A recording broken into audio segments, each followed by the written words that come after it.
साथ संगत जी, प्रेम से कहना धान निरंकार जी। एक नई साखी के साथ स्वागत है आप सभी का आपके ही अपने चैनल पर। आज की साखी का विषय है सत्संग से जीवन को सफल बना लो। चलिए सुनते हैं आज की ये साखी। साथ संगत जी, श्री गुरु नानक देव जी महाराज के पास सत्संग में एक लड़का प्रतिदिन आकर बैठ जाता था। एक दिन गुरु जी ने उसको पूछा, बेटा कार्तिक के महीने में सुबह इतनी जल्दी आ जाता है क्यों? लड़का बोला, महाराज क्या पता कब मौत आकर ले जाए। गुरुजी बोले, इतनी छोटी सी उम्र का लड़का, अभी तुझे मौत थोड़े मारेगी, अभी तो तू जवान होगा, बूढ़ा होगा, फिर मौत आएगी। लड़का बोला, महाराज मेरी माँ चूल्हा जला रही थी, बड़ी बड़ी लकड़ियों को आग ने नहीं पकड़ा, तो फिर उन्होंने मुझसे छोटी छोटी लकड़ियाँ मंगवाई। माँ ने छोटी छोटी लकड़ियाँ डाली तो उन्हें आग ने जल्दी पकड़ लिया। इसी तरह हो सकता है कि मुझे भी छोटी उम्र में ही मृत्यु पकड़ ले, इसीलिए मैं अभी से सत्संग में आ जाता हूँ। साथ संगत जी, जल्दी से परमात्मा का ध्यान करके जीवन को सफल बना लो। इन श्वासों से बड़ा दगाबाज और कोई नहीं होता। कहीं ऐसा ना हो कि बाद में पछताना पड़े। साथ संगत जी, जीवन में सत्संग से बढ़कर कुछ भी नहीं होता। एक व्यक्ति एक गांव में गया। वहाँ की शमशान भूमि से जब वो गुजरा तो उसने एक विचित्र बात देखी। वहाँ पत्थर की पट्टियों पर मृतक की आयु लिखी हुई थी। किसी पर 6 महीने तो किसी पर 10 वर्ष तो किसी पर 21 वर्ष लिखा था। वो सोचने लगा कि इस गांव के लोग ज़रूर अल्पायु होते होंगे, सबकी अकाल मृत्यु ही होती है। जब वो गांव के अंदर गया तो लोगों ने उसका खूब स्वागत सत्कार किया। वो वहीं रहने लगा, लेकिन उसके भीतर मन में ये डर समा गया कि यहाँ रहने पर उसकी भी मौत जल्दी ही हो जाएगी, क्योंकि यहाँ के लोग तो कम जीते हैं। इसीलिए उस व्यक्ति ने उस गांव से जाने का फैसला किया। जब गांव वालों को ये बात पता चली तो वो बड़े दुखी हुए। उन्हें लगा कि ज़रूर उनसे कोई गलती हो गई है। जब उस व्यक्ति ने गांव के लोगों को अपने मन की बात बताई तो गांव के लोग हंस पड़े।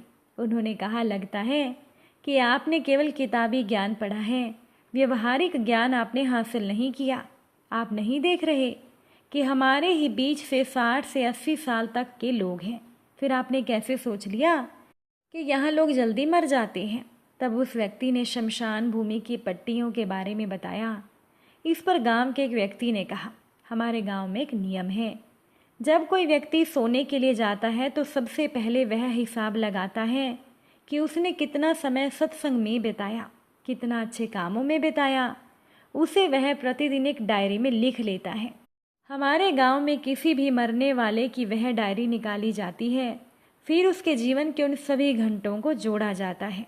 उन घंटों के आधार पर ही उसकी उम्र निकाली जाती है और उसे पट्टे पर अंकित किया जाता है। व्यक्ति का जितना समय सत्संग में बीता वही तो उसका सार्थक समय है, वही उसकी उम्र है। सत्संग से बढ़कर कुछ भी नहीं है।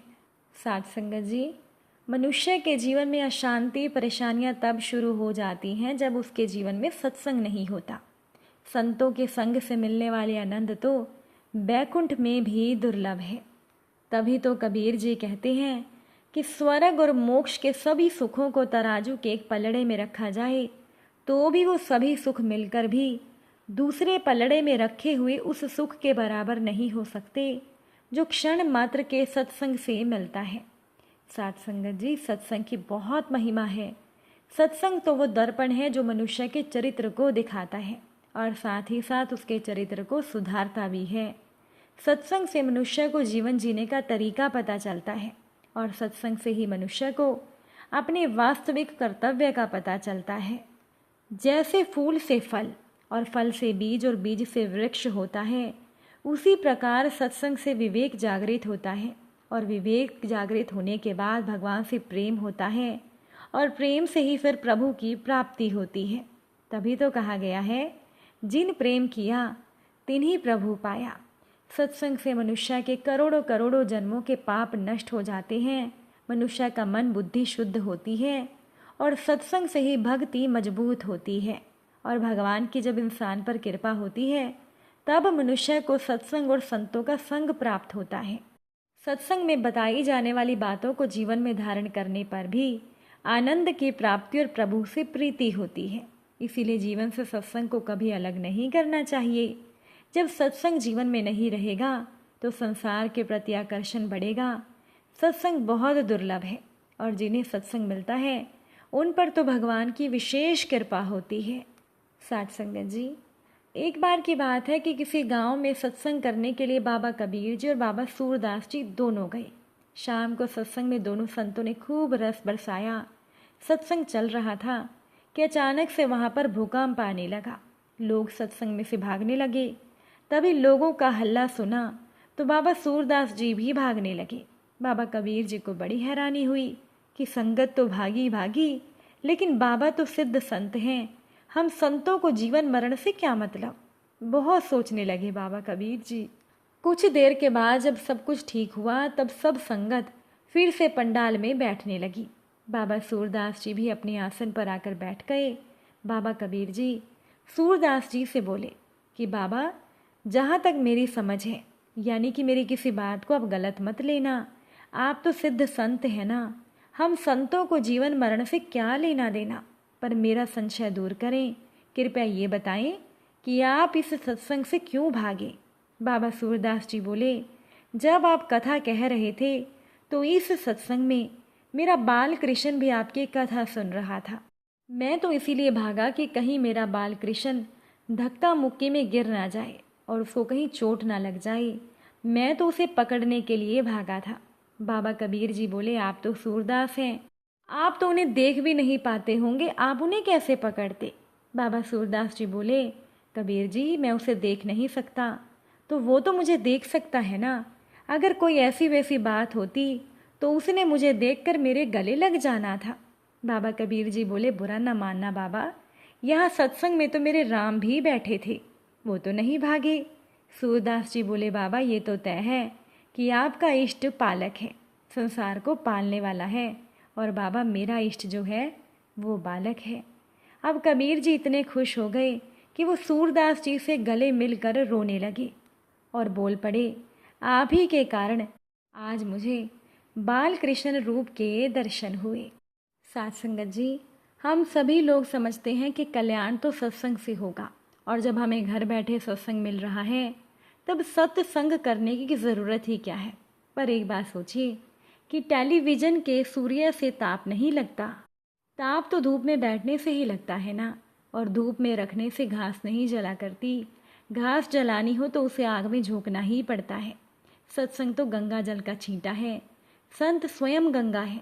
लाख मन लोहे का तवा गर्म हो तो एक दो घड़े पानी से ठंडा कैसे होगा, उसे तो गंगा नदी में डालो। ऐसे ही दूर बैठे सत्संग सुनने से लाखों जन्म के विषयासक्त मन को शांति कैसे मिल जाएगी। उसके लिए तो निरंतर संत रूपी गंगा में डूबे रहना पड़ता है। हालांकि ना सुनने से तो दूर बैठे सुनना भी बहुत अच्छा है, दूर बैठे सुनने से सभा में बैठकर सुनना और भी बहुत अच्छा है। पर दूर बैठने की तो बात ही क्या है, आम तौर पर सभा में सुनी हुई बातें भी उतना असर नहीं करती। सत्संग का वास्तविक लाभ लेने के लिए तो उसे एकांत में ही सुनना और समझना चाहिए। आप स्वयं विचार करें कि इतना सत्संग करके भी यदि जीवन को ना संवार पाएं तो ऐसा समझो जैसे नदी में नहाए हो पर सर भी गीला ना कर पाएं। साथ संगत जी, असल में मुख्य बात तो संग की है। संग बदले तो जीवन का रंग बदले। दूर रहने से संग तो सुधरता नहीं, मन कैसे सुधरेगा। देखो कि आपका अधिक समय किन के साथ बीतता है, संत के साथ या संसारियों के साथ। आखिर लकड़ी अधिक हो तो साथ में लोहा भी तर जाता है, और लोहे के घन के साथ लकड़ी भी डूब जाती है। यही तो संग का प्रभाव है। संग बुरा लग जाए तो लाखों जन्म का पुण्य मिट जाता है, और संत संग से लाखों जन्म का पाप भी मिट जाता है। संत संग से 100 जन्मों की यात्रा भी पूरी हो जाए, और दुष्ट के संग से एक पल की यात्रा 100 जन्मों तक भी पूरी ना हो पाए। इसीलिए दुखों से बचना हो तो एक ही ठिकाना है कि सत्संग करें, और इस जीवन में तो केवल एकमात्र यही उपाय है। अगर आज की साखी अच्छी लगी हो आप सभी को तो वीडियो को लाइक शेयर ज़रूर कीजिएगा। आप सभी से फिर मुलाकात होगी नई साखी और नए विचारों के साथ। साथ संगत जी प्यार से कहना, धन निरंकार।